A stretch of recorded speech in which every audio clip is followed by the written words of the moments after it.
Bienvenue dans le lab oratoire de Dawila Salmi, le podcast qui ose déployer son leadership. C'est en prenant la parole que l'on prend sa place. Et c'est dans le partage que l'on réussit sa vie.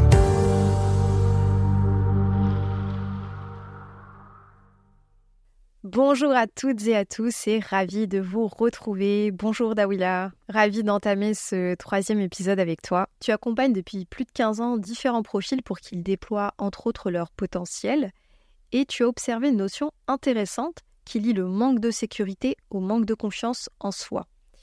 J'aimerais s'il te plaît que tu commences par aborder le manque de sécurité. Merci Sophia. Et oui, 3e épisode déjà. Merci de m'accompagner dans l'élaboration de ce magnifique podcast. Alors effectivement, oui, pour ce 3e épisode, je voulais effectivement mettre l'accès, en tout cas le focus, accéder à cette dimension de sécurité. Beaucoup parlent de confiance en soi, d'estime de soi. Mais d'où ça vient ? Ça vient tout simplement de racines, de croyances qui ne sont pas solides, c'est-à-dire de sécurité intérieure. Quand à l'intérieur de nous-mêmes, nous ne sommes pas en sécurité, cela va forcément fragiliser nos fondations. Et on a 2 fondations, qui est l'estime de soi, et cette estime de soi, l'amour que l'on peut avoir de soi, l'image que l'on peut avoir de soi, va interagir du coup sur notre capacité à faire des choses. Et parfois, on peut faire des choses, avoir confiance en soi, mais ne pas avoir d'estime de soi. Et tout cela, pour pouvoir créer un alignement entre l'estime et la confiance en soi, il faut revenir à la sécurité intérieure. Et cette sécurité intérieure, malheureusement, des personnes vont aller la chercher à l'extérieur. Et là, on rentre dans des mécanismes de dépendance affective, qu'on connaît souvent. Donc, une dépendance à un homme, une femme, un parent, un enfant. Donc, je vais projeter ma sécurité intérieure chez l'autre. Ça peut être aussi une dépendance matérielle, une dépendance à quelque chose, donc l'envie de constamment posséder, donc parce que je porte la croyance que je suis ce que je possède, et donc ça va être une course constante, quotidienne, qui peut amener à la mort, clairement, à une mort lente, mais une mort psychologique, cette mort qui fait que plus on va chercher la sécurité derrière l'acquisition de biens, d'accord, d'aller chercher cette possession, et plus on a la croyance que ça nous rassure. Et donc, on va comme ça être en dépendance matérielle. Il y a aussi la dépendance de l'image que je peux renvoyer. C'est-à-dire que ma sécurité dépend de ce que les autres pensent de moi. D'accord ? Je suis l'opinion des gens. En gros, c'est ça. C'est des mécanismes d'évitement de la souffrance de l'ego. On les appelle aussi, quand on s'intéresse un peu à la théorie polyvagale, tout ce qui est neurobiologie et système nerveux, on appelle ça l'égo-système. Ce sont des états qui vont s'enclencher en nous parce qu'on est en insécurité. Mais ces états-là ne nous définissent pas. Ce sont juste des informations qui nous donnent l'information que nous sommes en insécurité, tu vois. Et donc, si je pense que j'existe en fonction de l'opinion des gens, eh bien, je vais me construire une personnalité, un personnage, un masque. D'ailleurs, personne en latin veut dire masque. Personae, masque. Donc, je vais porter des masques pour pouvoir être accepté. Car en étant accepté, je suis dans un groupe. Je ne risque pas d'être exclu. Et donc, je ne sais plus qui je suis. À force de plaire à tout le monde. Parce que je suis en insécurité intérieure. Il y a d'autres mécanismes également qui nous mettent en insécurité. C'est la croyance que je suis ce que je fais. Et donc, je vais être constamment dans l'action, dans une énergie proactive, en mouvement. Donc, je vais aller chercher des titres, je vais être dans l'action pour réaliser de grands projets parce que j'ai la croyance que si je fais, j'existe et je suis en sécurité. Alors, on est sur des mécanismes extérieurs pour venir régler une problématique intérieure. Donc, c'est le manque de sécurité. Et comment on arrive à prendre conscience de cet état-là d'insécurité? Parce que là, tu nous donnes pas mal d'exemples. On arrive à très bien visualiser tout ce qui est matériel. Tu nous parles un peu de cette possession aussi immatérielle par rapport à l'image. Comment est-ce qu'une personne qui le vit peut prendre conscience de cet état-là? Ça s'apprend. On appelle ça, c'est dans le protocole SSL, la méthodologie que j'ai créée depuis 2017. Il va y avoir un processus de dépouillement personnel au service de l'éveil individuel pour servir l'éveil collectif. Donc, quand on parle de dépouillement, on parle de purification dans le sens honorifique et noble. C'est-à-dire que je vais commencer à extirper ce qu'il y a en moi, tout ce qui me fait croire que je ne suis pas en sécurité. Et donc, puisque je ne peux pas bâtir une sécurité sur l'extérieur, on va essayer, on a tous essayé, moi j'ai essayé les 3. Toi aussi, on a tous essayé à un moment donné parce qu'on a grandi avec cette croyance que le monde extérieur ne nous offrait cette sécurité. Donc avoir une maison, être marié, avoir un chihuahua, un chien, tout ça est une pure invention, une pure création du système européen et du système américain. C'est le rêve américain, d'accord ? Achetez une maison, endettez-vous, mariez-vous avec un petit chihuahua, et puis ça, tu connais, avec le gros Range Rover, etc. Bon, on connaît. Donc, si t'as pas tout ça, t'existes pas. Bon, force est de constater que plus les gens courent après ce rêve européen ou américain, qu'importe, en fait, l'insécurité intérieure est toujours là. Parce que si tu leur retires cette maison, si tu leur retires cet homme ou cette femme, si tu leur retires ce titre, cette carrière professionnelle, vous savez ce qui se passe ? Tu sais ce qui se passe. On assiste à du burn-out, on assiste à des dépressions, on assiste presque à des suicides, on assiste à des comportements humains qui font peur, qui poussent même l'être humain à s'entretuer. On n'a qu'à regarder aujourd'hui la manière dont ont été créées les guerres. C'est à travers ces mécanismes d'insécurité. Je me sens d'insécurité, j'ai peur que tu m'attaques. Comme je sais que tu sais que j'ai peur que tu m'attaques, je vais me défendre et pour me défendre, je t'attaque en premier. D'accord ? Donc, au final, ça ne sert pas l'humain. Et donc, on va faire cette expérience-là durant toute notre vie ici-bas. Ok. Aujourd'hui, on s'en sort un peu mieux parce qu'il y a de plus en plus d'informations qui est disponible. Donc, comment est-ce qu'on reconnaît ces états ? En écoutant des podcasts. Parfois, c'est en tombant sur un podcast qu'on va dire « Hey, elle parle de moi !» Ça parle de moi, ça me dit quelque chose. Mais il y a également cette œuvre, c'est un mindset, c'est le SLM, le Spiritual Leadership Mindset, et on en parlera à l'épisode 4. C'est un état d'être, un savoir-être au monde, une philosophie de vie qui encourage l'être humain à revenir en connexion avec lui-même. C'est-à-dire qu'il va apprendre, parce que nous avons cette capacité qui s'appelle la neuroception, d'accord, d'explorer ses ressentir, c'est la capacité à se ressentir, c'est à revenir sur son corps, mais aussi à revenir sur ses pensées et à son système émotionnel, d'accord ? Et tout ça construit, influence nos décisions et nos comportements, nos actions, et donc nos actions créent notre destin. Et donc, c'est la capacité à revenir à l'étude, on appelle ça l'examen de conscience, muhasaba, d'accord ? Donc je vais revenir quotidiennement, je vais me mettre en lien avec mes pensées, mes émotions, mes croyances, mon comportement, mon corps, mes ressentis, surtout mes émotions. Parce que mes émotions portent de l'information. Quand je dis émotion, je parle du point de vue vibration et ressenti, d'accord ? Une tristesse, elle peut se manifester chez toi dans le cœur, dans le plexus solaire, ici, où moi, une tristesse, ça va plus se manifester au niveau de la tête, je vais avoir mal à la tête. Par contre, une colère, moi, se manifeste ici, au niveau du plexus solaire, je sens une grosse chaleur.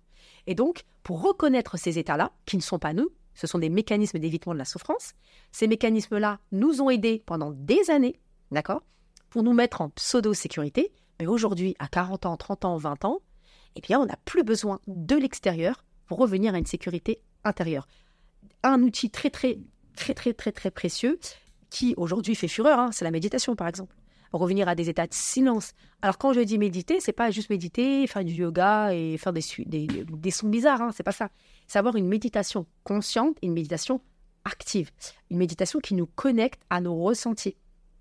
Et en acceptant de plonger dedans, d'accord ? Et en arrêtant de se fuir. Et plus on se rapproche de soi-même, donc de notre corps, de ce monde invisible qui est à l'intérieur de nous, cet univers qu'il y a à l'intérieur de nous, plus on est en sécurité. Parce que quelque part, si j'ai peur de moi, c'est que je suis en danger à l'intérieur de moi.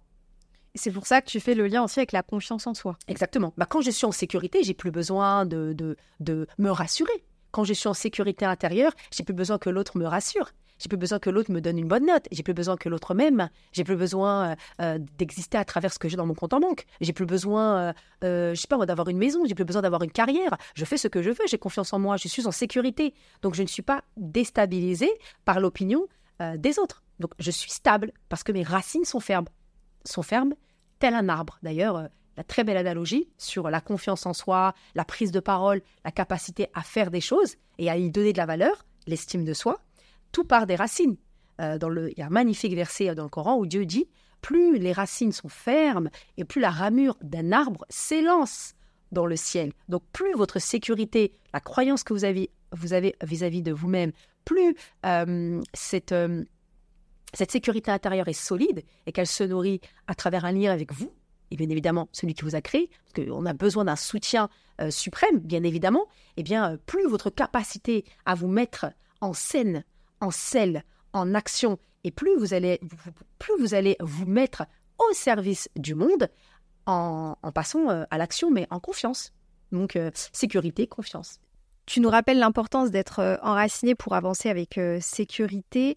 Là où aujourd'hui, beaucoup de personnes souffrent de ce manque d'enracinement qui est en lien avec la notion de vivre dans l'instant présent. Et dans cette ère des réseaux sociaux où tout va très vite et où on consomme de tout à outrance, sans état de pleine conscience et de gratitude, quels conseils, quels outils tu pourrais partager aux personnes qui t'écoutent et qui réalisent leur manque d'enracinement au quotidien et par ricochet leur manque de sécurité? En fait, Sophia, les outils sont tellement simples que très peu les pratiquent. C'est tellement simple et comme tu dis, on a tellement été habitués au fast, mais difficile, tu vois, un peu compliqué, un peu E égale MC2, quoi, tu vois, un truc bien compliqué. Même si E égale MC2 est d'une simplicité sans nom, l'énergie que tu as créé ta matière et vice-versa. Tout simplement déjà se scanner. Tu vois, juste tu rentres dans ton corps. Juste le matin quand tu te lèves, si tu sens qu'à l'intérieur de toi c'est agité, pose-toi juste la question, ok, je suis agité, et te pose même pas la question, juste rentre à l'intérieur de toi et tu te dis comment je me sens. Avant de vous mettre en scène, sur scène, d'aller rentrer dans le monde, d'aller travailler, d'aller lever vos enfants, vous êtes en couple, de dire bonjour à votre amoureux, qu'importe, juste d'avoir ce moment avec vous-même et en toute sincérité, en toute authenticité, vous dire ok, là, quand je rentre à l'intérieur de moi, à quoi je pense? Est-ce que mon cœur palpite? Est-ce que je me sens parasitée par la to-do list que j'ai fait la veille? Ok. Si c'est le cas, je commence à écrire, je commence à journaliser, tenir un journal, écrire. Je m'observe quand je prends une douche, je prends le temps d'observer l'eau qui coule sur mon corps, par exemple.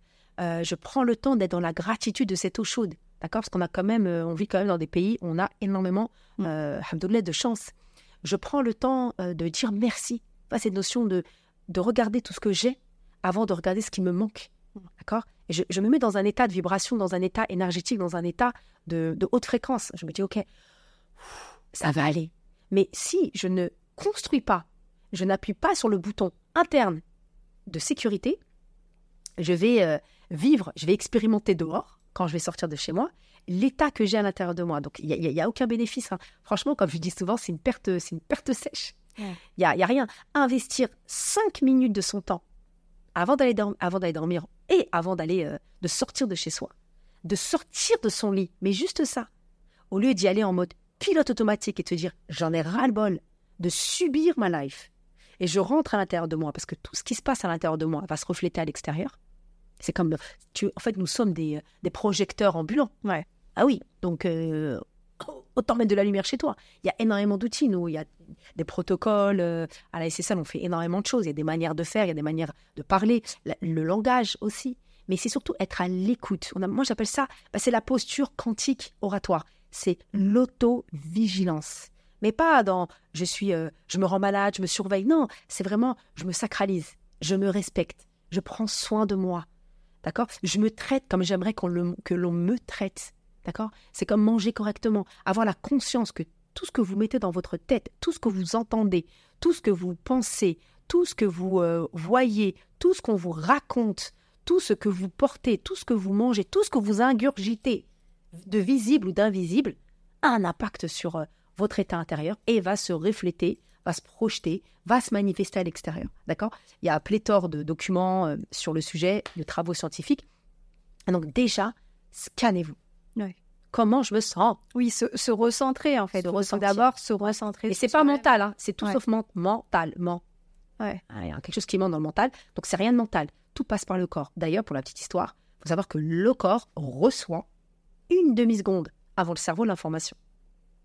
Donc le corps, c'est des choses, parce que le corps a une mémoire. Une mémoire engrammée de plusieurs événements que peut-être même vous n'avez pas idée. C'est pour ça que vous n'avez pas besoin de tout savoir de ce qui s'est passé dans votre vie, petit ou même transgénérationnel, c'est pas nécessaire. Parfois, c'est pas essentiel. Parfois, c'est nécessaire, pardon. Mais c'est pas essentiel pour pouvoir construire la vie que vous souhaitez de manière alignée.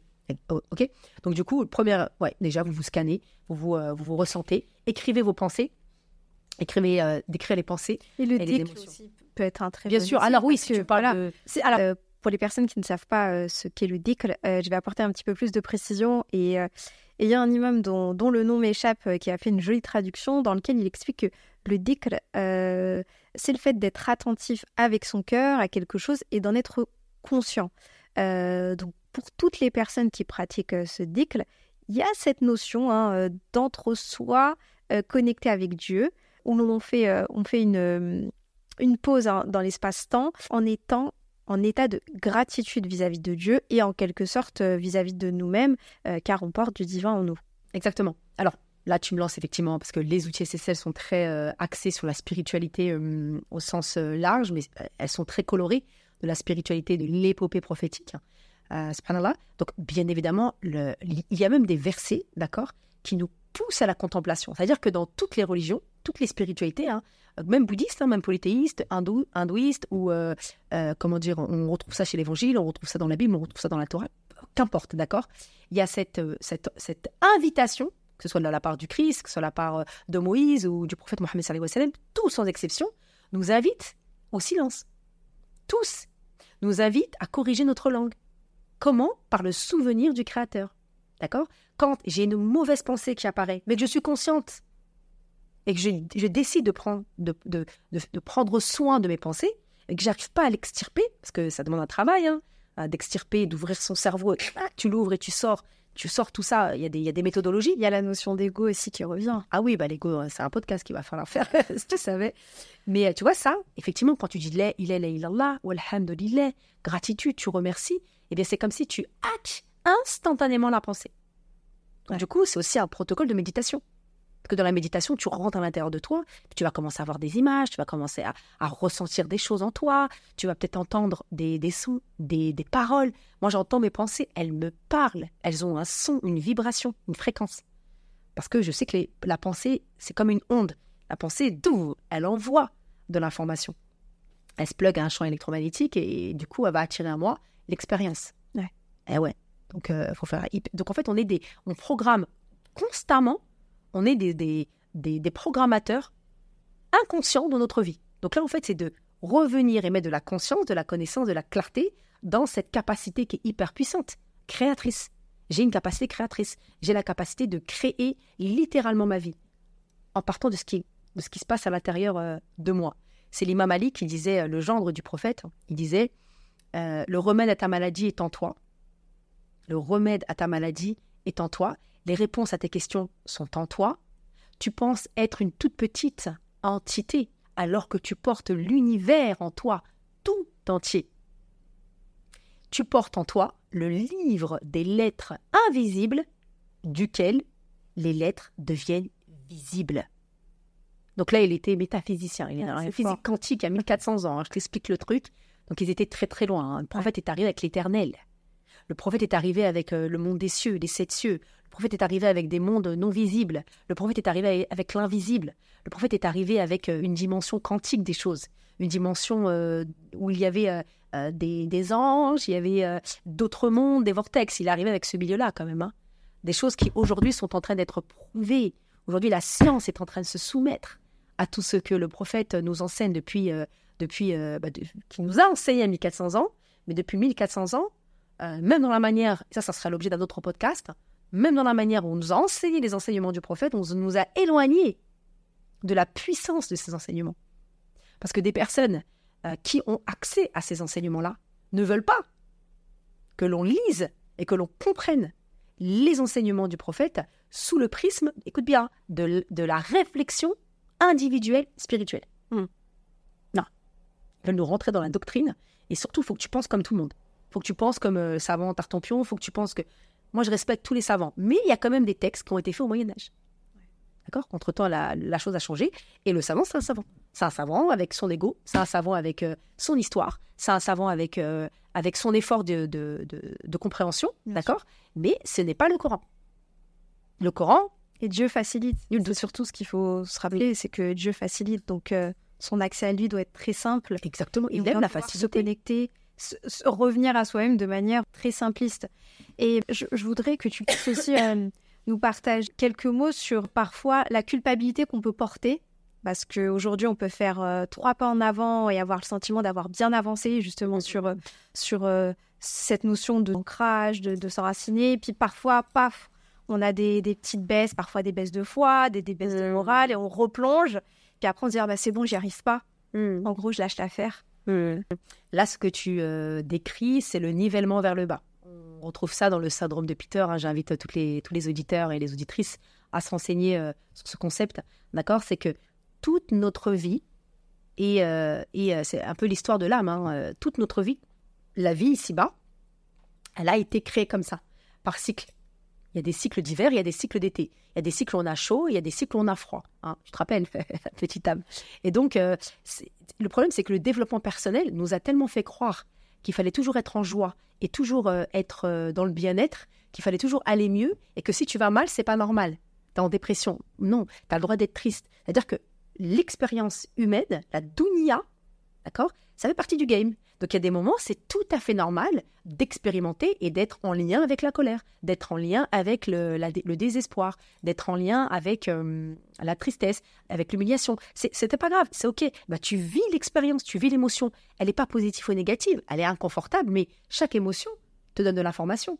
Tu vois, quand tu as envie de tout laisser tomber, que tu te sens complètement inutile dans ce que tu fais par exemple, et que tu doutes, ok, je vis le doute. Le doute me dit quoi ? Qu'actuellement, je suis en insécurité et que j'ai besoin d'aller me ressourcer. Et que peut-être là, j'ai atteint un autre niveau de conscience où la manière dont je me sécurisais jusque-là ne me suffit plus. Parce que les challenges sont différents. Regarde nos parents. Nos parents, ils ont quand même traversé la Méditerranée avec rien en poche. Parfois, ils n'avaient même pas de diplôme, pas de rien. Donc, ils sont quand même arrivés avec le Yarklin, avec cette volonté, la compétence de la débrouillardise. Ils sont arrivés avec cette volonté héroïque de mettre en sécurité leurs enfants. D'accord ? Donc, eux, c'était leur niveau de sécurité. Nous, aujourd'hui, on a la sécurité, entre guillemets, et pour moi, ce n'est pas du tout une sécurité, entre guillemets, financière, mais est-ce qu'elle nous sécurise réellement ? Émotionnellement ? Non, pas du tout. Spirituellement ? On le pas sait. du tout. On le sait. D'accord ? Alors qu'eux, ils avaient une sécurité émotionnelle, une sécurité spirituelle. Et ils sont venus offrir à leurs enfants une meilleure qualité de vie. Ils étaient en survie. Nous, aujourd'hui, normalement, la sécurité financière, c'est censé être une conséquence de la sécurité émotionnelle. C'est censé être une conséquence de la sécurité psychologique, de la sécurité intérieure et spirituelle, de ta connexion avec celui qui t'a créé. Après, t'es dans l'aisance, quoi. C'est l'abondance. Tranquille, t'as de l'argent, quoi. Ça vient normalement. Ça fait partie du game d'ici-bas. Mais, à un moment donné, c'est conscientiser que c'est normal. Et là, je vous regarde, c'est normal d'avoir des moments de down. C'est les nivellements vers le bas. Vous pouvez être dans le up et juste après avoir une mauvaise nouvelle, avoir un décès. Oui, super, il y a un décès. Non, tu vas être triste. Ouais, et il faut le vivre. Et il faut l'accepter. Il faut pas en avoir honte. Il ne faut pas le rejeter. Ah, pas du tout. Et tu faisais un beau parallèle dans ton histoire de la petite âme. Les personnes qui nous écoutent ne la connaissent pas, mais peut-être que tu nous la partageras lors d'un podcast. Je faisais le parallèle avec les saisons. Alors, concernant effectivement les saisons, les cycles, comme on est dans un monde qui vit par cycle, il y a effectivement des moments qui sont plus douloureux, plus inconfortables que d'autres. Voilà, l'hiver. Ouais, t'adores l'hiver, hein, tu sais. Moi, j'ai appris à aimer l'hiver. Mais si tu veux, quand on arrive dans ce monde, c'est avoir la conscience qu'il va y avoir des expériences. Certains vont appeler ça des épreuves. Ok.